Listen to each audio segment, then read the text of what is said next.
That cabbage bread recipe went so viral, got so many questions asking if you can make pizza with it or a waffle with it. So today we're gonna try to make cabbage waffles and see how it goes, and I'm also gonna try to answer the most popular questions I got about the recipe. One of the main things with this recipe is that you want 150 grams of shredded cabbage per egg.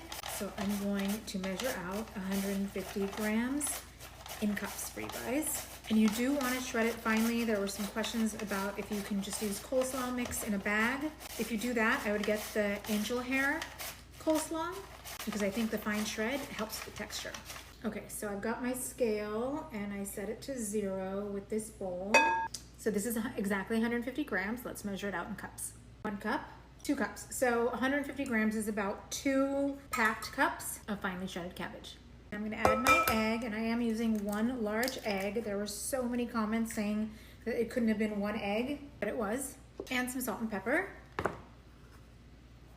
And mix, and you don't have to use chopsticks. You can definitely use a fork. And you don't wanna just mix it until the cabbage is coated in the egg. You've gotta continue to mix until it gets super foamy and frothy. So it's gonna take a solid 2 to 3 minutes. So if you just mix it like this, it won't cook up. I tried and it did not come together. So you just have to keep mixing until it starts to get really foamy and frothy. Like you'll see it start to bubble. It's not ready. And as you keep mixing it, the proteins in the egg will break down the fibers in the cabbage and it'll just get really thick and foamy.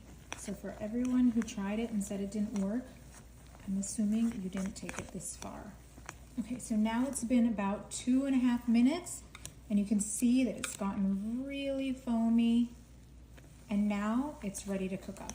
So I don't know if this is gonna work in the waffle maker. Let's give it a try. I'm just gonna spray it lightly with some avocado oil. Add the mixture in. I mean, in theory it should work. I don't know why it wouldn't, but let's see. All right, it just clicked and success, it definitely worked. Cabbage waffle. I'm gonna make one more since I have a lot of cabbage left. While that one's cooking, I'm gonna eat this one. I'm gonna top it with some of my leftover chicken from last night. This is my favorite chicken marinade. I just shared the recipe right before this video. And some pickled red onions. That looks so good. So good. A bunch of you asked if you had to freeze the cabbage bread. No, you don't have to do that, especially if you're topping it with hot toppings. So yes, cabbage bread will waffle. It's so good.